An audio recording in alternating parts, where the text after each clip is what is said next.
This is the kind of track that makes you want to move instantly.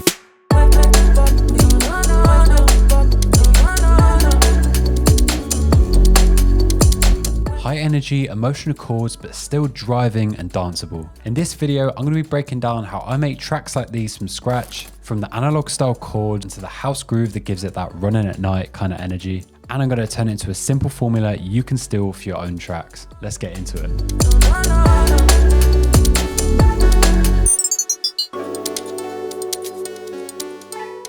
Now this kind of music is influenced by that electro house wave that is super popular right now. Artists like Fred Again, Duskus, Wes Mills and Salute have really taken this sound to the next level, creating those high energy melodic dance tracks you just can't help but move to. So I think the soul of these kind of songs are comprised by that emotional leading chord progression, and we can set the tempo to that kind of 124 to 138 BPM danceable range.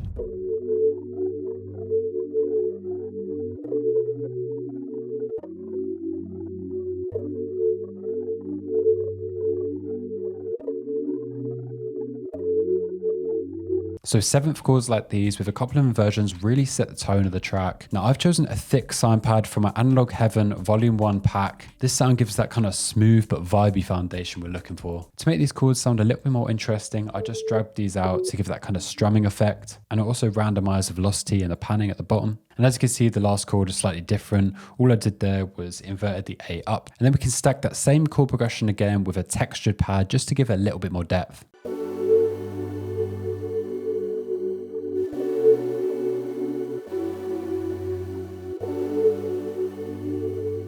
And then just a bright analog style lead playing one note for some ear candy. I then wanted a counter melody to accent the chords and add a little bit more feeling. So to achieve this, I added in this simple lead here.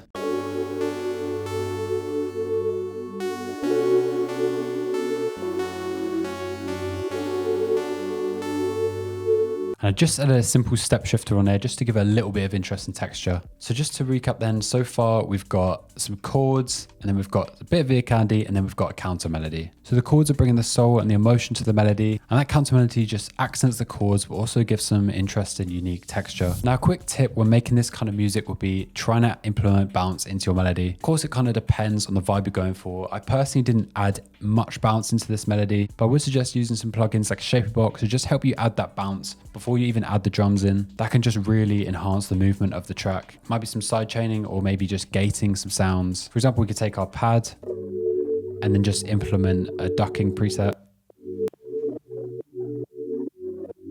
And already that just adds way more bounce. And it's not relevant for this track, but I thought you guys could benefit. Now, one of the key differentials that turns a beat into a full song is vocals. This can really separate a rough idea from something way more polished with much more mass appeal. So you can grab a catchy R&B style vocal. I don't know if your love is free, so I don't want you to wait for me.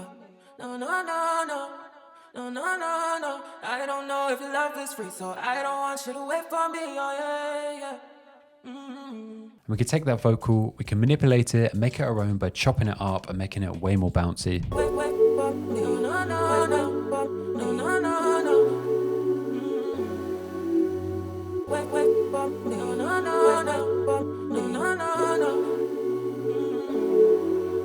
We can get creative and layer multiple vocals on top of each other. This can kind of mimic the effect of ad-libs, but also give us way more flexibility when we're arranging, because we can add parts with, without vocals, maybe just one version of the vocals playing. And then finally, we can bring in that rich low end that will punch through the speakers and really get the listener moving. And I've used a bass from my Analog Labs Analog Heaven bank. I essentially just followed the root notes of the chords, but just made some cuts here just to make things a little bit more bouncy.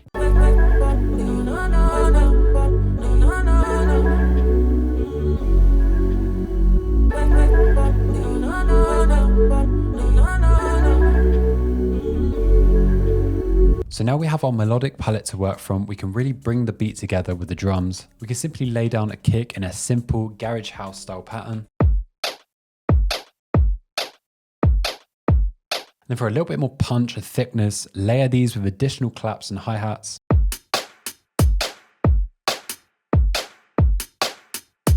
Shakers, open hats, percussion really add movement and swing to the drums and give you that kind of electric rhythm. So to achieve that sound, we can add a couple of drum loops over the top.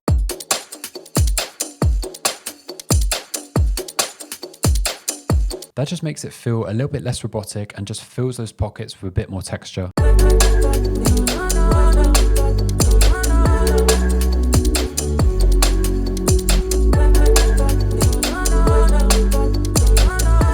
So that covers pretty much every sound we have for this project, but how do we take this loop and arrange it into a full song? To answer that question, we can break down this layout here, which contains all the sounds we went through earlier, along with a few simple variations to keep it interesting, but not having to reinvent the wheel every time. I know this part can definitely feel a little bit overwhelming for some producers, especially if you're coming from hip hop, but it's not actually as complex as it might look. So to break this down simply, what we have here is an intro, a build-up section here, and then straight into a chorus, breakdown section, back into kind of like a verse section, back to another build up, and then another chorus, and then an outro. I personally approach songs like this in my own way, and I'd encourage you to get creative because there's no set in stone rules to music. The goal is to maintain a familiar structure, but also keep things interesting. I think a good rule of thumb here is to listen to the songs and the artists you like the most, and really just try and listen for those breakdowns, transitions, and how they structure the song to keep your interest. I wanted this song to be punchy right from the beginning, so I introduced the drums with a little bit of an EQ filter. Notice how I slowly integrate elements, so I've got the clap here coming in, and then some percussion coming in.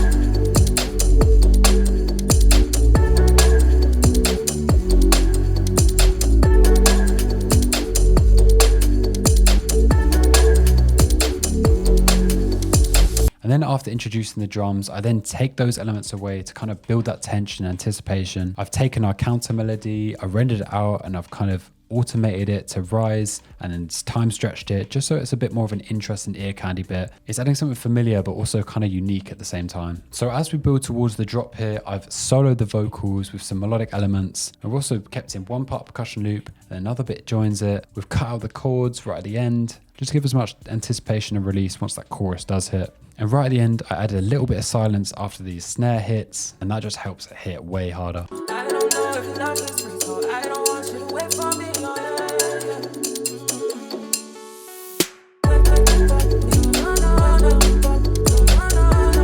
And what I've personally done, and you can again experiment here, is split the chorus into two parts. I've got the first part here, and that's where we've got the chopped up vocals. And then for the second part of the chorus, we've got the counter melody kind of doing the heavy lifting there. We've taken out the chopped vocals and we've kept some accent vocals.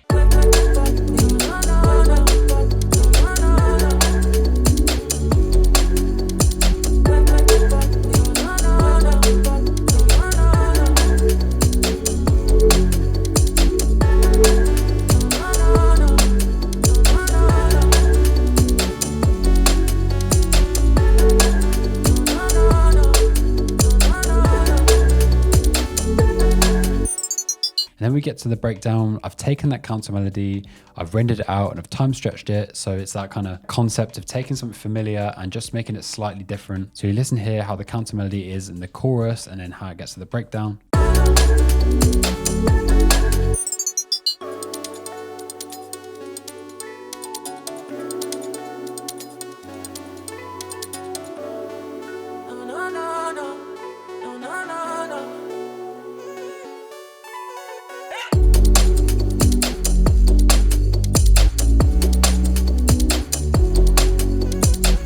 And you might have just heard that new vocal I added in, again, just adding little elements in, keeping it interesting. And yeah, then we just build up and we've got another breakdown and it repeats over and then a simple outro. So yeah, guys, that is pretty much the bulk of the song. The song name is Wait For Me. If you like the song, add it to your playlist and give me a follow on Spotify. I'm going to be releasing a lot more music this year and breaking the songs down. So if that sounds interesting to you, leave a like on this video, subscribe. Let's get to 500 subs. I'm also thinking of recording my entire process of making a song like this. Simple edits, a much longer video, more tutorial focus, so you guys can really learn from my decisions. Those would be way more in depth, almost like workshop tutorial videos. So please let me know if you guys would find that valuable. Check out the sounds in my description and the video on screen. I'll see you all in the next one.